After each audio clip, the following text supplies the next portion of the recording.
Richie Mo'unga has spent years learning how to beat the Springboks by running directly at Malcolm Marx, match after match, season after season, across 2 different countries and 2 different leagues. That's the kind of education money cannot buy, and no analyst can replicate on a whiteboard. Mo'unga is 56 test caps into his All Blacks career, has scored 1,230 points across 109 appearances for the Crusaders, and won back-to-back Japan League One titles in 2024 and 2025. He is due back in New Zealand from July 2026 on an 18-month deal, eligible for All Blacks selection from October that same year. The 2027 Rugby World Cup in Australia is sitting right there on the horizon, and the one question every serious rugby person is turning over right now is this: how do you stop South Africa from winning a 3rd straight World Cup? Mo'unga might be the most interesting answer to that question anywhere in world rugby, not because he is the greatest fly half in history, but because for the last several years, he has been testing himself week in and week out against the one player who best represents everything dangerous about the Springbok machine.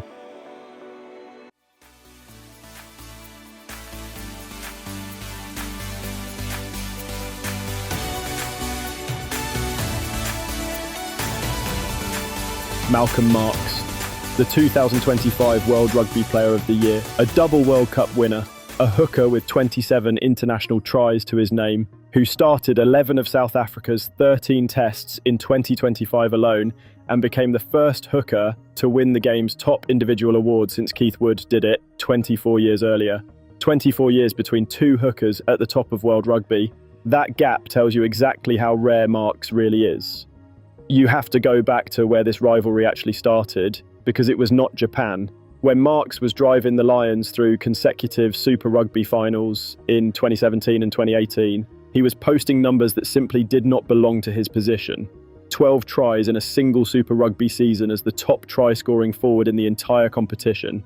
A hooker reading space and timing lines the way centres do. Mo'unga was the Crusaders' 10 during that era, the spine of a team that went on to win 7 consecutive Super Rugby titles from 2017 to 2023, a run that no other franchise in that competition's history has matched. When those 2 sides met, Mo'unga felt in real time what it means to defend against a front row forward who understands angles the way most backs never develop. That experience does not live in a stat, it lives in the body.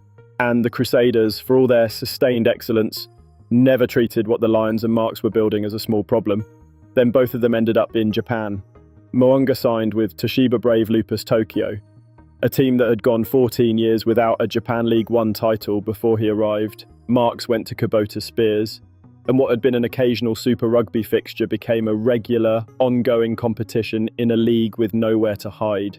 No touring schedule to break things up, no Southern Hemisphere media cycle to lean on, just rugby weekly against the same opponents.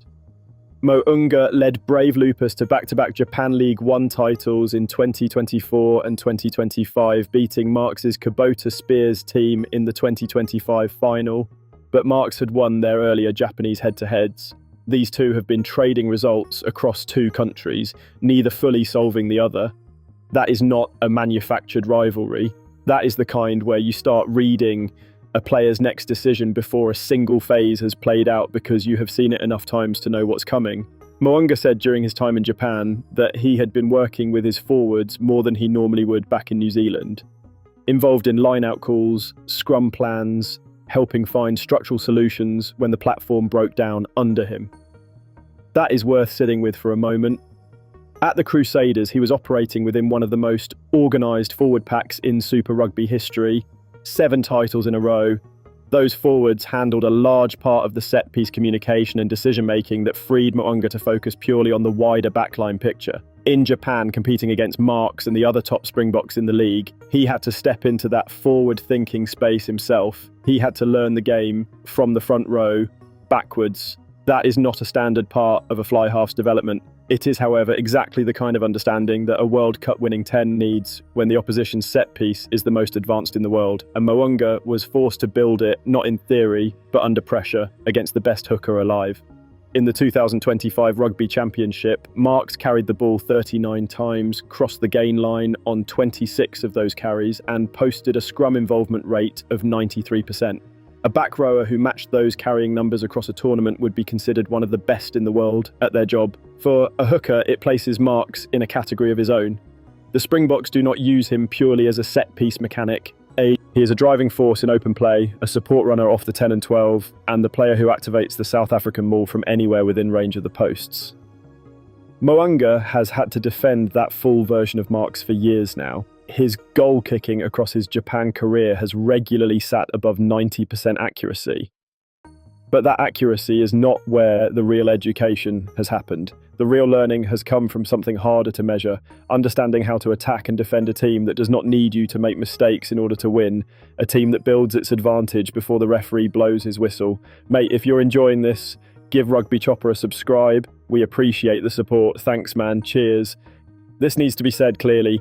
Richie Mo'unga coming back to the All Blacks does not automatically close the gap on South Africa. The 2023 World Cup final came down to a single point. Mo'unga was there, he called the plays, kicked the goals and led the back line. South Africa still won. The Springboks dominated the All Blacks in Wellington in 2025. Not narrowly, not by a converted try, but in the kind of way that frames a conversation about structural gaps rather than individual moments. South Africa won the Rugby Championship in back-to-back years in 2024 and 2025. Rassie Erasmus posted an 85% win rate as Springbok head coach in 2025. One player's return, no matter how decorated, does not close that kind of gap overnight. The counter-argument is worth taking seriously though, and here it is. The Mo'unga who arrives back in New Zealand in mid-2026 is not the same player who walked away after the 2023 World Cup final.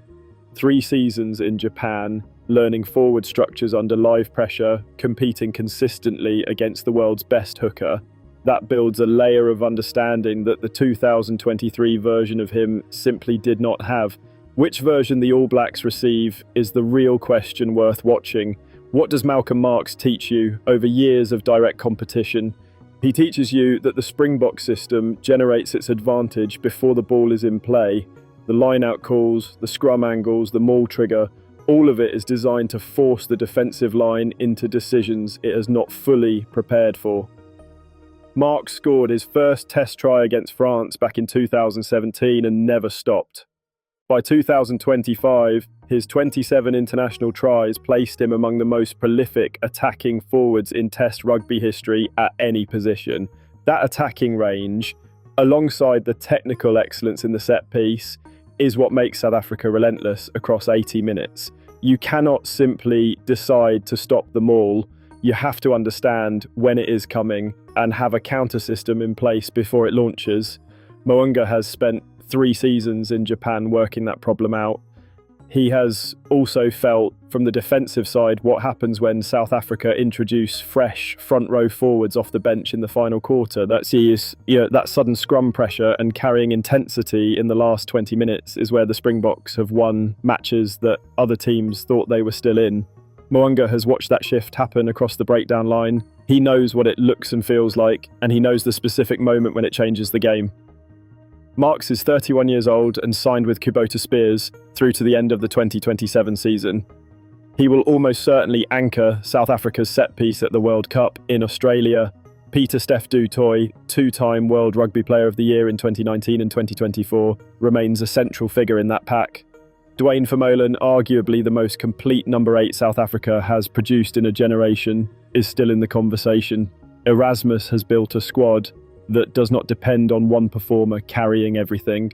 It is a system sustained by depth, collective discipline, and the kind of set-piece dominance that compounds over 80 minutes. Mo'unga is walking back into a New Zealand environment where 51 Canterbury appearances and 4 NPC titles give him a solid provincial base before he joins the Crusaders for 2027 and becomes available for All Black selection. But the distance between one man's personal intelligence and a full team built to execute against it, that is where the actual work has to happen. Mo'unga said the prospect of missing a second World Cup would have been a massive regret. He also said something that doesn't always get the respect it deserves, that he has no expectation of walking straight back into the All Blacks. He wants to earn trust from the current players and the current coaches. He knows the environment has changed. Damian McKenzie has committed to New Zealand rugby through to 2029. The competition for the 10 jersey is real, and to be fair, that competition is exactly what you want ahead of a World Cup year. What Mo'unga brings into that contest is not a shortcut to the starting jersey. It is 3 seasons of being pressure tested by the Springbok system in a way that no other player in the All Black setup can replicate. Crusaders coach Rob Penny said the team will try to milk every bit of knowledge and inspiration from Mo'unga while he is there. Think about what that means for the young 10s coming through. James White, Taha Kamara, Rivers Rihana. They are going to train alongside a player who has spent years solving the specific problem that New Zealand most needs to solve. That kind of transfer of intelligence is harder to measure than a stat line, but it shapes teams. The 2027 World Cup in Australia brings all of it into focus. If New Zealand and South Africa meet in the knockout stages, and the shape of world rugby suggests they will, Mo'unga and Marx will share a pitch again. Every Super Rugby clash where their teams met, every Japanese league battle, every tactical adjustment one forced the other to make, all of that history will be live in the room, and it will not need to be spoken about. Marx knows how Mo'unga thinks. Mo'unga knows how Marx moves.